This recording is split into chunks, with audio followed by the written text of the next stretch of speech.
Cześć, witam Cię w tym filmie. Ten film to kompendium wiedzy na temat tego, jak rozwijać kanał na YouTube, jak zdobyć więcej subskrybentów i jak mieć więcej wyświetleń. O co chodzi YouTube'owi tak naprawdę? Tak naprawdę chodzi wyłącznie o to, żeby widz, który wejdzie na YouTube'a, został na YouTubie jak najdłużej, żeby oglądał jak najwięcej filmów. Najlepiej od początku do końca i wszystkie filmy, które YouTube mu podsuwa. Jeżeli chcesz dowiedzieć się, jak sprawić, żeby widzowie oglądali Twoje filmy od początku do końca, to oglądaj dalej. Miniaturki, oprócz tytułu, to jedne z najważniejszych rzeczy, jeżeli chodzi o pozycjonowanie Waszego filmu, ponieważ wpływają na ilość kliknięć.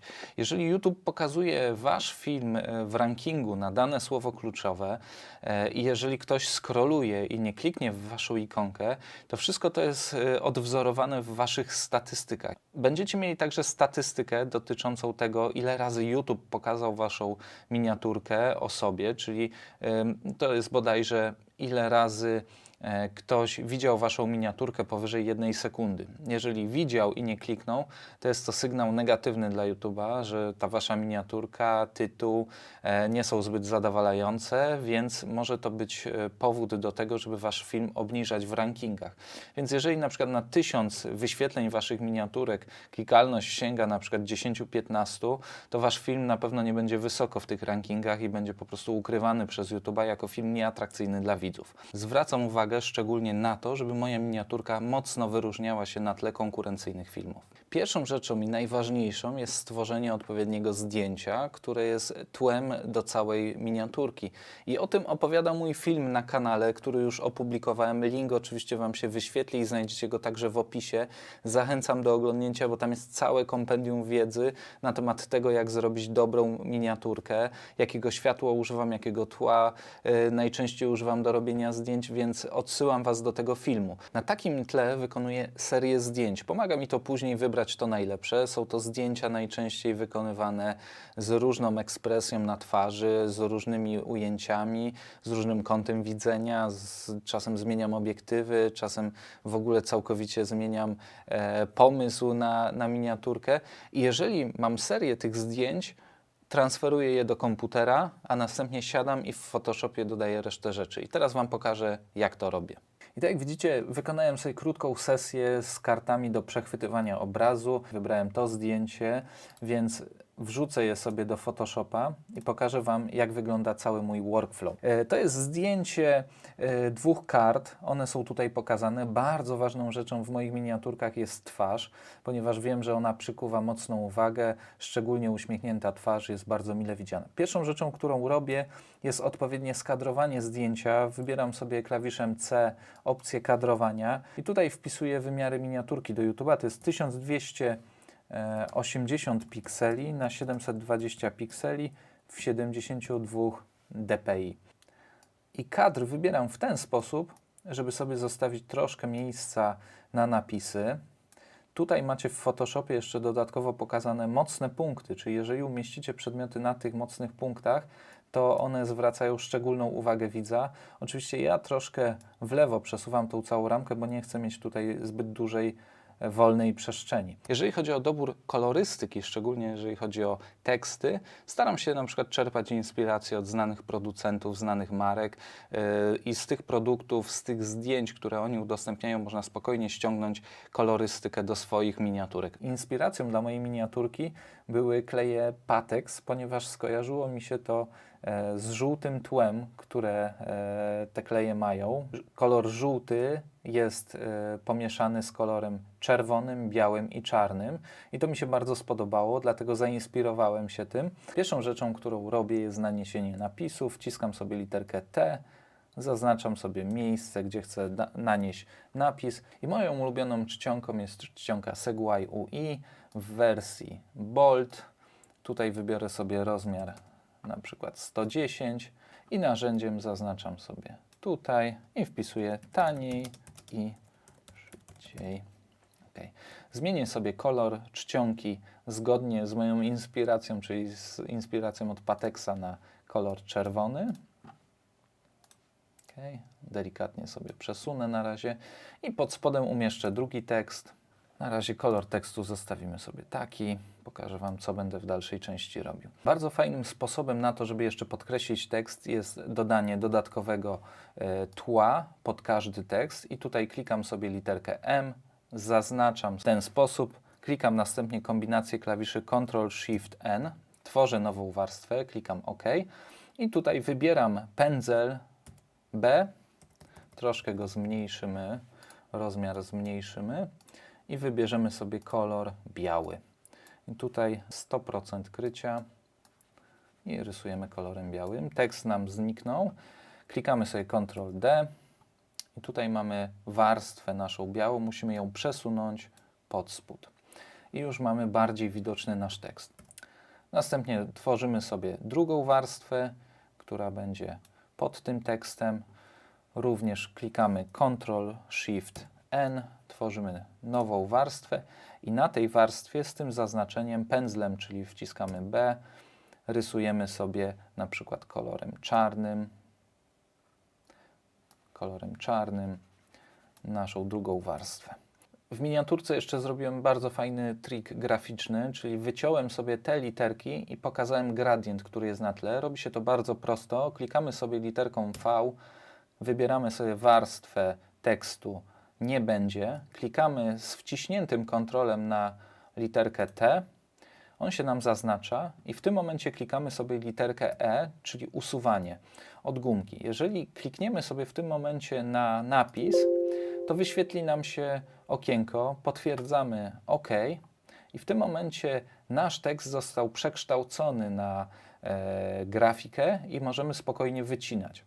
I przy tym zaznaczeniu malujemy sobie każdą literkę, wycinamy kolor z każdej literki i tak jak widzicie, wycięliśmy dopiero tekst, a teraz musimy jeszcze wyciąć ten sam tekst w warstwie czarnej, czyli klikamy na warstwę czarną, zaznaczenie nam pozostaje i klikamy sobie na nasze zaznaczenie. I oczywiście także możecie korzystać z Canvy, to jest taki edytor online, który pozwoli Wam także stworzyć miniaturki. Oczywiście to jest mój workflow na szybko, pewne rzeczy są zrobione tak, żeby po prostu to się szybko oglądało. Jeżeli szukacie jeszcze więcej inspiracji dotyczących tego, jak projektować miniaturki, to przede wszystkim możecie się sugerować miniaturkami u youtuberów, których podziwiacie lub które po prostu Wam się podobają. Możecie wykorzystać ich pomysły jako inspirację do tworzenia własnych miniaturek. Ja podam jeszcze 3 strony, na które zaglądam, a które mogą także Wam pomóc na przykład dobrać kolory do miniaturek, które są według mnie bardzo istotne. Pierwszą stroną jest strona designwizard.com i tutaj jeżeli wejdziecie na ich bloga, to bardzo często podają kolory, które są popularne, kombinacje kolorów, które warto śledzić. Znajdziecie tutaj dokładne numery kolorów, które są użyte, także możecie połączenia tych kolorów używać w swoich miniaturkach. Drugą stroną jest strona color.adobe.com. Jest to świetna strona, ponieważ tutaj możecie znaleźć swoje połączenia kolorów. I trzecią stroną to jest strona pantone.com i tutaj też znajdziecie na przykład kolor roku 2020. Możecie sobie zjechać troszkę niżej i zobaczyć, jakie są połączenia różnych kolorów i także z nich możecie skorzystać. Macie już zaprojektowaną miniaturkę i jak można sprawdzić, czy ta miniaturka w ogóle działa. YouTube zbiera bardzo dokładne statystyki i wszystko możecie odczytać na Waszym panelu administracyjnym. I dla przykładu podam Wam bardzo popularny u mnie film na temat Zooma. To jest poradnik, który trwa 30 minut. Miniaturkę widzicie tutaj w lewym górnym rogu. Jest to miniaturka, która już chyba 3. czy 4. raz była zmieniana, ponieważ na początku obserwowałem, że miniaturka, którą pierwszą zaprojektowałem, niestety była nieudana. To są miniaturki, które robiłem w międzyczasie, kiedy film zaczął działać. I dopiero ta ostatnia miniaturka zaczęła w miarę dobrze zbierać wyświetlenia. Okazało się, że zmiana tła, zmiana kroju czcionki poprawiła klikalność tej miniatury. Aby zobaczyć, czy miniaturka w ogóle działa i czy zbiera odpowiednią liczbę kliknięć, wejdźcie sobie na dany film w statystyki, a następnie kliknijcie zasięg. I tutaj macie tak zwany współczynnik klikalności wyświetlanych miniatur. Jeżeli na to wejdziemy, to pokazuje nam się wykres w czasie. Tutaj jest od opublikowania. Wykres w czasie, jak jaki był współczynnik klikalności w poszczególne dni. I tutaj na początku widzicie, film miał bardzo różną klikalność. Oczywiście nie biorę pod uwagę pierwszych 2-3 dni, ponieważ wtedy YouTube maksymalnie promuje ten film, żeby sprawdzić, jak grupa odbiorców na niego reaguje, aby go odpowiednio pozycjonować w rankingach. Więc ten tutaj okres, załóżmy, pomińmy i tutaj patrząc na te wszystkie wykresy, popatrzcie, były współczynniki w okolicach 2% i jest to stanowczo za mało. I tutaj wydaje mi się, że zacząłem zmieniać miniaturki. I tutaj nawet w pewnym momencie uzyskałem 8%, więc to jest już bardzo dobry wzrost. I następnie od tego momentu widać, że to się wszystko ustabilizowało i w tym momencie ta miniaturka, która była tutaj zmieniona, zaczęła zbierać troszkę lepsze wyniki niż ta tutaj. Więc to był dobry kierunek, więc zacząłem jeszcze bardziej zmieniać tą miniaturkę i tutaj też widać, że ta miniaturka troszkę lepiej zaczęła działać. Oczywiście musimy pamiętać o tym, że pojawiają się trendy chwilowe, które napędzają też jakby zapotrzebowanie na dany film. Jeżeli więcej osób potrzebuje tego filmu, to automatycznie przypuszczam, że klikalność w miniatury też się zwiększa. I tutaj, tak jak widzicie, nawet osiągnąłem klikalność na poziomie 9%. Tutaj jakiś trend okazał się może spadkowy, mniejsze zainteresowanie zoomem, poradnikiem do zooma, ale średnia klikalność tej mojej miniatury wynosi 6,5%, więc jest całkiem nieźle. Możecie oczywiście sobie zmienić zakres. Jeżeli zmienicie sobie miniaturę i chcecie sprawdzić, jak ona na przykład w ciągu ostatnich 7 dni funkcjonuje, to możecie sobie wybrać ten zakres i także ten współczynnik klikalności Wam się zmienia. Musicie jeszcze także wziąć pod uwagę wyświetlenia miniatur, czyli 37,5 tysiąca razy została wyświetlona moja miniatura i 6,5% z tych wyświetleń było kliknięciem i wejściem na mój film. I tutaj po prawej stronie widzicie liczbę wyświetleń miniatur, liczbę osób, która kliknęła po wyświetleniu miniatury i czas oglądania w godzinach po wyświetleniu tej miniatury. I ten wykres tutaj dotyczy jedynie wyświetleń miniaturki na YouTubie. Nie jest zliczane na przykład wejście z Google'a, czy z Facebooka, czy z innych źródeł. To wyłącznie odwzorowuje, jak sprawdza się Wasza miniatura i tytuł, jeżeli chodzi o ściąganie widzów na Wasz film. Jeżeli Wasz współczynnik klikalności, ten wskaźnik utrzymuje się na niskim poziomie przez tydzień, przez 2 tygodnie, to warto spróbować zmienić miniaturkę i zobaczyć przez kolejny okres, jak nowa miniaturka będzie się sprawdzała. Być może ona pomoże wybić się Waszemu filmowi jeszcze wyżej. Pokażę Wam także film, który niedawno opublikowałem. Myślałem, że miniaturka będzie całkiem fajna, ale niestety, tak jak widzicie, współczynnik klikalności wyświetlanych miniatur od opublikowania wynosi tylko 2,8%. Więc tą miniaturkę przydałoby się wkrótce zmienić po to, żeby zobaczyć, czy na przykład nowa miniaturka nie dałaby większych szans na wybicie się temu filmowi, ewentualnie zmiana tytułu. Jeżeli Was interesują takie rzeczy dotyczące miniaturek, to dajcie hashtag miniaturka w komentarzu pod tym filmem i ja przygotuję więcej dokładnych tutoriali na temat tego, jak można zrobić lepsze miniaturki. Przechodzimy do kolejnej rzeczy, czyli do tytułu filmu. Dlaczego on ma takie znaczenie? Obok miniatury decyduje o tym, czy widz kliknie i wejdzie na Wasz film. Dlatego tytuł z jednej strony musi przyciągać widza, a z drugiej strony musi pomóc algorytmowi odpowiednio wypozycjonować film. Dlatego oprócz tego, żeby tytuł był przyjemny dla widza, był łatwy do przeczytania, łatwy do zapamiętania i zachęcający do wejścia, musi także zawierać słowa kluczowe, które będą wskaźnikiem dla algorytmu, o czym jest ten film. Jeżeli chodzi o wybranie tytułu do filmu, to staram się to zrobić zaraz po tym, jak znajdę mniej więcej temat, którym będę się zajmował w tym filmie. I tytuł jest o tyle istotny, że pozwala mi się skupić w filmie na dokładnie tych rzeczach, czego ma dotyczyć ten film. Jest to o tyle istotne, że widz wchodząc na miniaturkę, widząc ją i czytając tytuł, doskonale wie, co dostanie w tym filmie. I tak też się dzieje, także to zwiększa znacząco długość oglądania moich filmów przez widzów. Do znalezienia odpowiedniego tytułu służy mi narzędzie TubeBuddy, które Wam polecam. Linka do tego narzędzia znajdziecie w opisie pod filmem.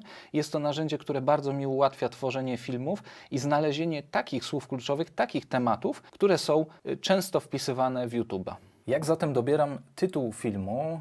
Tak jak Wam wspomniałem, korzystam z narzędzia TubeBuddy i Wchodząc sobie na YouTube'a, macie tutaj taką zakładkę po instalacji, wchodzicie na Keyword Explorer. Przykładowo, jeżeli mam pomysł na film na temat programu Zoom, to mogę wpisać tutaj program Zoom i sprawdzić, jakie mam wyniki wyszukiwania. I jeżeli mój film opierałby się na słowie kluczowym program Zoom, to w tym momencie widzicie tutaj wynik 2 na 100, a więc nie jest to dobre słowo, żeby zawrzeć go w temacie filmu. Inne popularne słowa, które mogą Was zainteresować, które mogą stanowić tytuł Waszego filmu lub także temat filmu, którym się zajmiecie, są tutaj wypisane w zakładce Related albo Common Video Tags.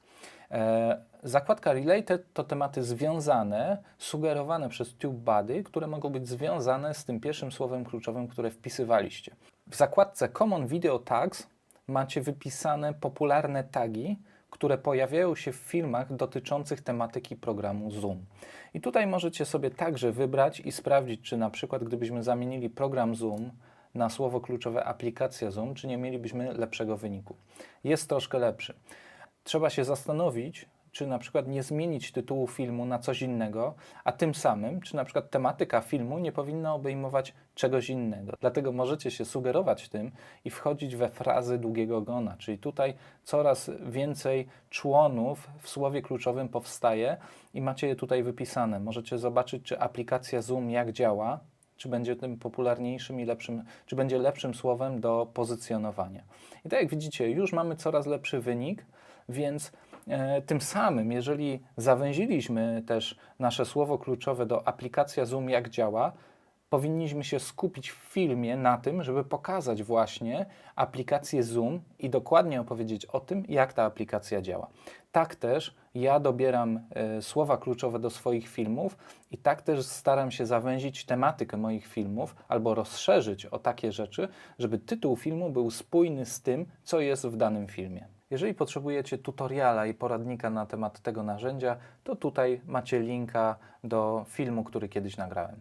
Opis filmu także ma ogromne znaczenie, jeżeli chodzi o pozycjonowanie filmu. Pierwszym zadaniem opisu filmu jest informacja dla użytkowników. I opis filmu można podzielić na ten krótki, który jest od razu widoczny po otwarciu filmu, a także ten opis, który jest widoczny dopiero po rozwinięciu tego pierwszego opisu. Tak samo jak tytuł, musi on być czytelny zarówno dla użytkowników, musi być jasno opisane, co jest w filmie, a także byłoby dobrze, gdybyście w opisie filmu zawarli tagi, czyli słowa kluczowe, wokół których zbudowany jest Wasz film i Wasza tematyka. Także, tak jak w przypadku tytułu, ważne jest to, żeby słowa kluczowe znajdowały się jak najbliżej początku opisu i tytułu. I jeżeli chodzi o znalezienie tych słów kluczowych, których możecie użyć w opisie filmu i tytule, to możecie posłużyć się kilkoma narzędziami. Może to być Google Trends, może to być planer słów AdWords, a także może to być narzędzie TubeBuddy, z którego ja najczęściej korzystam. Poniżej właściwego opisu staram się zawsze umieścić spis rozdziałów i jest to rzecz, którą często użytkownicy wykorzystują po to, żeby przemieszczać się po pasku przewijania i mogą wybrać interesujące ich rzeczy w danym filmie. Spotkałem się też z opinią, że pasek przewijania może skracać czas oglądania filmów, bo użytkownik może szybciej znaleźć fragment, którego szuka i opuścić film. Ja jednak wychodzę z innego założenia i staram się moim widzom ułatwić oglądanie moich filmów, dlatego we wszystkich filmach umieszczam indeks ze spisem rozdziałów. Myślę, że dzięki temu jest większa szansa, że ktoś zasubskrybuje mój kanał, ponieważ moje filmy łatwiej się ogląda i można łatwiej znaleźć rzeczy, które kogoś interesują. Jeżeli chcesz mieć wpływ na tematykę tego kanału, to w komentarzach pod filmem daj #opis, jeżeli chciałbyś zobaczyć więcej filmów na temat opisu i tytułów w filmach na YouTubie. Tagi to są słowa kluczowe, wokół których budujecie tematykę filmu. I do szukania tagów moim głównym narzędziem jest oczywiście TubeBuddy. Pierwszym sposobem na znalezienie większej ilości tagów, czyli słów kluczowych, wokół których możemy budować nasz film i później budować tytuł i opis, jest wejście w Keyword Explorer i wpisanie tutaj pierwszej frazy, takiej najbardziej ogólnej, która nam przychodzi do głowy, jeżeli chodzi na przykład o tło do filmów. I TubeBuddy pokazuje nam, że ta fraza jest bardzo dobra, ale także sugeruje inne frazy, które mogą być związane z tematem, który wpisaliśmy. I tak na przykład tutaj po prawej stronie mamy tło do nagrywania filmów, tło fotograficzne, tło do zdjęć, fotografia, filmujemy, czarne tło w filmie i tak dalej. Możemy te wszystkie tagi gromadzić i zapisywać w narzędziu TubeBuddy, a później je wykorzystać w naszym filmie. Możemy także rozbudować nasz film o rzeczy, które są związane z tymi tagami, które tutaj znaleźliśmy. Dlatego tak istotne jest wyszukiwanie tagów jeszcze przed rozpoczęciem nagrywania, bo koncepcja naszego filmu może się bardzo zmienić. I tak w wielu przypadkach u mnie zmieniło się, że z krótkiego filmu, który miał zajmować 5-6 minut, zrobiłem poradnik na kilka tematów i są to filmy, które świetnie sobie radzą w rankingach. Jeżeli wyczerpałem możliwości w tym narzędziu Keyword Explorer, to kolejnym sposobem na znalezienie kolejnych słów kluczowych jest wejście na YouTube'a. Tutaj można wpisać kolejny raz to nasze słowo kluczowe, czyli tło do filmów, i filmy, które wyskoczyły nam w rankingu, możemy sprawdzić. Wystarczy wejść na dany film i zobaczyć, jakie tagi są tutaj po prawej stronie. Jeżeli klikniemy sobie na dany tag, to wyświetli nam się wynik, dzięki czemu możemy porównać i ewentualnie zapisać nasz tag i wzbogacić nasz film. Zawsze staram się także mieć przed nagrywaniem już wizję miniaturki i wizję tytułu, którą będzie miał przyszły film. Bardzo pomaga mi to sprecyzować to, co chcę nagrać. Także nasze opisy, tytuły i tagi są tylko pierwszą informacją, którą YouTube potrzebuje na początku, kiedy pozycjonuje nasz film. Później, po dokładnej analizie, potrafi sam doprecyzować, gdzie ten film powinien być skategoryzowany. Także on sobie sprawdza we własny sposób, pokazując różnej publiczności film w odpowiednich miejscach i sprawdza, jaka jest klikalność, jaka jest odpowiedź ludzi na ten film. Algorytm YouTube'a potrafi świetnie rozpoznać, o czym mówimy. Potrafi zrobić transkrypcję tekstu mówionego, a także rozłożyć film na poszczególne klatki i analizować je. Potrafi także rozpoznać uśmiechniętą twarz, sławnych ludzi i inne przedmioty, które pojawiają się w filmie. Więc jeżeli mówimy o rowerach, to lepiej, żeby ten rower pojawił się rzeczywiście na filmie. I na potwierdzenie tego daję Wam linka w opisie do filmu Darrella Ivesa, który zrobił o tym konferencję na VidSummit Summit. Teraz opowiem Wam troszkę o jakości wideo, o jakości dźwięku i jak według mnie ma to wpływ na odbiór Waszego kontentu. Najważniejsze oczywiście jest treść Waszego filmu i rozwiązywanie problemów lub dawanie frajdy Waszym widzom. To jest najważniejsze. To, że ktoś klika w tytuł i dostaje to, czego szukał.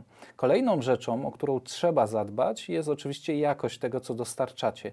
I tutaj wiele osób zadaje mi pytania, jaki mikrofon, jaką kamerę i jakie oświetlenie. To są 3 rzeczy, o które bardzo wiele osób pyta. Przede wszystkim zadbajcie o dźwięk. Drugą rzeczą jest jakość obrazu, czyli oświetlenie. A trzecią rzeczą jest kamera, aparat, audio. Jeżeli możecie, według mnie najlepszą inwestycją w dźwięk jest taki mikrofon Rode VideoMic NTG. Może być to pierwszy i ostatni mikrofon, którego będziecie potrzebowali.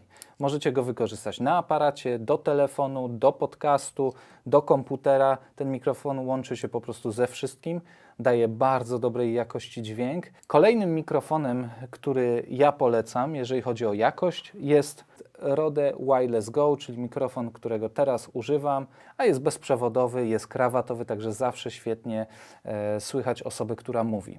Jeżeli nie macie budżetu, może być na przykład Boya BY-MM1. Jeżeli szukacie alternatywy dla mikrofonu Rode Wireless Go, to gorąco polecam Boya BY-M1. Ważne jest też oświetlenie, które odpowiednio ustawione i odpowiednio wykorzystane podniesie znacząco jakość Waszego filmu. Polecam Wam film na temat budżetowego oświetlenia dla youtubera. Link pokażę Wam się za chwilkę na ekranie. Jest to film, w którym zobaczycie bardzo tani zestaw, dający naprawdę świetnej jakości obraz. Oczywiście, jeżeli interesuje Was tematyka oświetlenia, tematyka audio czy tematyka sprzętu do nagrywania, to dajcie odpowiedni hashtag w komentarzach pod filmem. Napiszcie hashtag audio, hashtag oświetlenie, hashtag kamera. Aby rozwijać swój kanał na YouTubie, nie tylko można działać w ten sposób, że publikujemy coraz to nowy content, ale także trzeba wspierać swoje działania i reklamować się także na innych platformach. Dlatego bardzo ważną rzeczą jest wyszukiwanie odpowiednich grup zainteresowań, forów dyskusyjnych, gdzie są ludzie, którzy potencjalnie mogliby być zainteresowani Waszymi filmami. I tutaj na przykład bardzo pomocne okazują się grupy tematyczne, na przykład na Facebooku czy fora branżowe. Jeżeli znajdziecie tematy, w których osoby szukają konkretnych rozwiązań, a wasz film odpowiada na ich pytania i na ich potrzeby, to spokojnie możecie podlinkować wasze filmy jako odpowiedź do ich pytań. Działa to bardzo fajnie, ponieważ ten link, ten film zostaje już na dłużej na tej grupie i dzięki temu macie stałą reklamę waszego filmu. Przykładowo ostatnio stworzyłem 2 filmy. Jak zrobić z telefonu kamerę internetową do komputera oraz poradnik do Zooma. I świetnie te filmy pasują do tematyki forów związanych z wideokonferencjami, z nauczaniem zdalnym i tam wiele osób takich rozwiązań szuka. Wystarczyło podlinkować parę razy w postach, które dotyczyły takich tematów i dzięki temu zdobyłem bardzo dużo wyświetleń w krótkim czasie. Bardzo ważny jest też udział aktywny w grupach na Facebooku. I nawet jeżeli nie masz filmów, które mógłbyś podlinkować, to możesz swobodnie pomagać ludziom, ponieważ znasz daną tematykę. I ja tak samo działam, ponieważ znam się na oświetleniu, znam się na mikrofonach, na kamerach, a nawet na zdjęciach. I tam, gdzie mogę komuś pomóc, tam staram się odpisywać i dodawać swoje odpowiedzi. Osoby, które widzą, że się udzielam, osoby, które zauważają moją aktywność, z pewnością sprawdzają moje profile na Facebooku, na LinkedInie czy na forach branżowych i trafiają pośrednio na mój kanał. Kolejna rzecz to komentarze, które znajdujecie u siebie na kanale oraz karta społeczności, którą macie dostępną od momentu, kiedy przekroczycie 1000 subskrybentów. Są to bardzo istotne rzeczy, ponieważ dzięki komentarzom pod filmami macie kontakt ze swoimi widzami. To tam możecie zadać im pytania, dlatego często pod moimi filmami znajdziecie pytanie dnia, pytanie, które ma zachęcić Was do komentowania. Dodatkowo w tym komentarzu także umieszczam link do filmu, który może Wam jeszcze pomóc bardziej zrozumieć tematykę lub rozszerzyć informacje, które podaję w danym filmie. Bardzo ważne są dla mnie komentarze pod filmami, dlatego że dzięki tym komentarzom mogę poznać widzów mojego kanału. Mogę odpowiedzieć na ich pytania, a także sam mogę zadawać pytania, na które chciałbym, żeby moi widzowie odpowiedzieli. Także istotne jest dla mnie teraz tworzenie karty społeczności, ponieważ tam jeszcze lepiej mogę się integrować z Wami, mogę udostępniać zdjęcia, filmy, pokazywać troszkę backstage'u i zadawać pytania, tworzyć ankiety i jeszcze lepiej dopasowywać to, co robię, do Waszych potrzeb. Bardzo dużo ludzi do mnie pisze maile, pisze na Messengerze. Staram się te wszystkie rozmowy w tym momencie przekierowywać na komentarze pod odpowiednimi filmami, ponieważ zauważyłem, że wiele pytań powtarza się i wiele osób ma te same problemy. Dlatego jeżeli odpowiem na jedno pytanie pod komentarzem, ten sam komentarz może pomóc wielu osobom. Dodatkowym plusem tego, że pojawia się coraz więcej komentarzy pod moimi filmami, jest to, że to także wpływa pozytywnie na ranking moich filmów w wyszukiwarce YouTube. Bardzo ważne dla rozwoju kanału jest oczywiście wyszukiwanie odpowiednich tematów filmów, które będziemy nagrywali, ponieważ bez odpowiedniego zainteresowania pewnymi tematami nasz kanał nie będzie się rozwijał. Dlatego właśnie wyszukiwanie tematów jest tak istotne. Bardzo istotne w systematycznym rozwoju kanału jest dostarczanie widzom tematów, których szukają i których oczekują. Dlatego ważne jest badanie trendów, jakie zachodzą, badanie oczekiwań naszych widzów i szukanie tematów, które są wyszukiwane. Bardzo pomocne przy tym są oczywiście narzędzia, które nam mogą pomóc znaleźć słowa kluczowe, czyli tematy, które są wyszukiwane. I tutaj niezmiennie TubeBuddy, moja rekomendacja, która na pewno Wam pomoże znaleźć odpowiednie tematy, Google Trends, a także możecie napotkać na inspirujące Was tematy, jeżeli będziecie przeglądali kanały filmów konkurencyjnych, zobaczycie, że niektóre tematy u nich będą miały większą liczbę wyświetleń, to może być sygnał, że ten temat jest bardziej poszukiwany wśród internautów.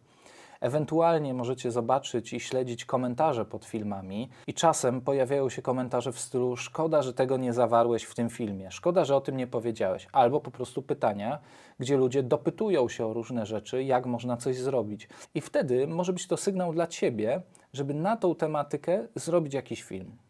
Niezmiennie także polecam bycie aktywnym w grupach na Facebooku i forach branżowych, forach dyskusyjnych związanych z tematyką Twojego kanału. Tam znajdziesz ludzi, potencjalnych subskrybentów Twojego kanału i oni nakierują Cię na rzeczy, których potrzebują.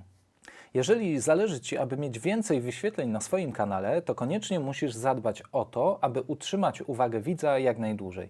Jest to druga rzecz, o którą powinieneś zadbać po tym, jak wymyślisz miniaturkę i tytuł filmu. Najważniejszą rzeczą w Twoim filmie jest pierwsza minuta, ponieważ statystycznie oglądnie ją najwięcej osób i w tej minucie najwięcej osób odejdzie z Twojego filmu. Dlatego ta pierwsza minuta będzie decydującą minutą o sukcesie Twojego filmu. Dlatego pierwszą rzeczą, którą staram się robić zaraz po rozpoczęciu filmu, jest określenie tematu i korzyści, jakie widz będzie miał z oglądnięcia go do końca.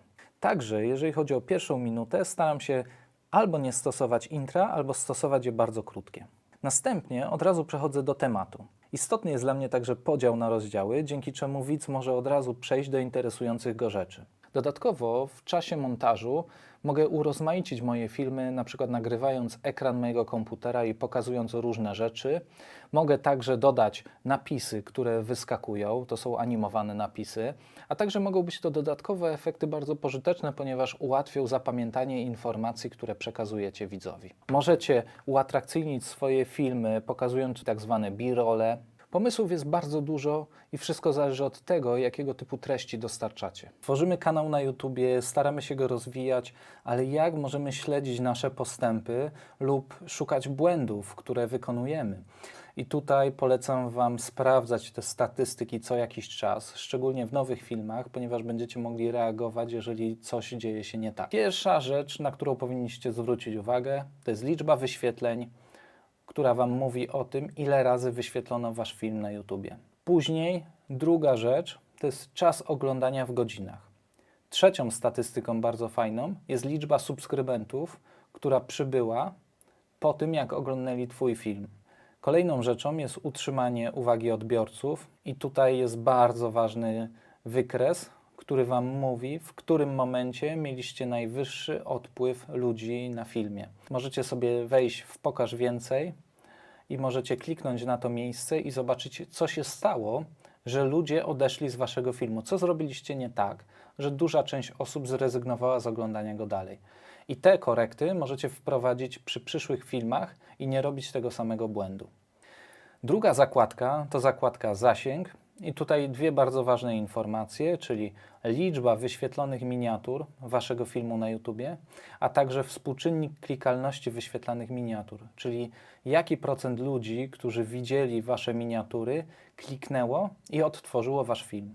I tutaj widzicie także, że do filmu prowadzą źródła zewnętrzne i między innymi film się fajnie wypozycjonował w wyszukiwarce Google'a, pojawiły się jakieś linki, które prowadzą z Facebooka, a także z Librusa. Na dole macie także inne źródła wizyt, między innymi jakie inne filmy proponowały Wam Wasz film jako następny. Jeżeli macie zainstalowaną nakładkę TubeBuddy, to oczywiście w szczegółach możecie także sprawdzić słowa kluczowe i ich pozycję na dane słowa kluczowe. Jeżeli wgraliście już film na YouTube'a i uzupełniliście podstawowe rzeczy jak miniaturka, tytuł i opis filmu, to także możecie dodać ekran końcowy. I ekran końcowy jest to bardzo fajna opcja, ponieważ na 20 sekund przed końcem filmu możecie wyświetlić pewne elementy i tymi elementami mogą być kolejny film, playlista, przycisk subskrybuj, link do kanału lub link do strony i te elementy pozwalają utrzymać widza na Waszym kanale. Także polecam skorzystać z niego. Ja najczęściej wstawiam kolejny film i zachęcam widza na filmie mówiąc, a teraz pojawił Ci się film, koniecznie kliknij na niego, ponieważ dowiesz się jeszcze więcej informacji, których szukasz. Kolejną rzeczą są karty informacyjne. I karty są to linki, które pojawiają się w prawym górnym rogu, na których mogę umieszczać różne elementy. I także mogę przesyłać widzów do filmu, do playlisty, do kanału, czy udostępnić jakiś link. Filmy na Waszym kanale także możecie segregować w playlisty i możecie je kategoryzować. Także będziecie mogli łączyć poszczególne filmy, tak żeby tworzyć bazy wiedzy. To po pierwsze ułatwia widzowi znalezienie odpowiednich informacji, po drugie ułatwia także YouTube'owi znalezienie filmów i odpowiednie ich połączenie, a także zrozumienie, o czym jest Twój kanał. Często pada pytanie, jak mieć więcej subskrybentów na swoim kanale. Po pierwsze, zacznijmy od tego, kim jest subskrybent. Subskrybent to osoba, która wie, co dostanie, jeżeli zasubskrybuje Twój kanał. A więc musisz jasno do zrozumienia dawać osobom, które wchodzą pierwszy raz na Twój kanał, że zajmujesz się tym profesjonalnie i że jesteś gotów dostarczać im treści systematycznie. I każde treści, które będziesz im dostarczał, będą spełniały ich potrzeby. Pierwszą rzeczą, którą widzą osoby, które wchodzą na Twój kanał, jest banner. Jest to ta duża grafika u góry i tutaj warto napisać, czym się zajmujesz. Ja w tym miejscu mam napisane porady i narzędzia do rozwoju w internecie. I takie porady i narzędzia chcę dostarczać moim widzom. Pod moim podpisem jest także obietnica. Co tydzień nowe filmy i live Q&A. Także jest zdjęcie, które uważam, że jest bardzo ważne, ponieważ łączy nas lepiej z widzami i widz może poznać mnie. Ważne jest też, że jest moje imię, nazwisko, więc staram się być wiarygodny w oczach widza. Dodatkowo po prawej stronie warto umieścić przyciski odsyłające do innych kanałów, z których korzystamy. I tutaj warto sobie to dodać. Wystarczy, że wejdziemy w opcję Dostosuj kanał. Oczywiście możemy zmienić układ kanału, możemy także ułożyć naszą stronę główną w odpowiednie sekcje. Jeżeli uważasz, że Twój kanał powinien mieć taki trailer dla osób, które pierwszy raz odwiedzają Twój kanał, to właśnie w tej sekcji możesz dodać taki film, który będzie wyświetlany nowym osobom, nowym widzom. A także możesz zaznaczyć opcję, który film ma być pokazywany dla osób, które powracają na Twój kanał. Także mamy elementy marki, czyli mamy zdjęcie profilowe, mamy obraz baneru, który tutaj możemy zmienić oraz mamy znak wodny, który pojawia się na naszych filmach i prowadzi bezpośrednio do tego, żeby zasubskrybować nasz kanał. Trzecia zakładka to podstawowe informacje i tutaj w tych informacjach opisz, jakie jest Twoje doświadczenie, kim jesteś, co robiłeś, tak żeby osoba, która to czyta, mogła Ci zaufać.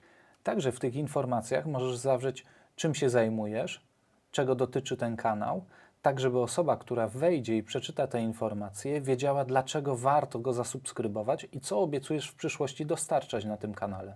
W trzeciej zakładce także masz sekcję linki i to tutaj wybierasz linki, które mają się pojawiać na banerze.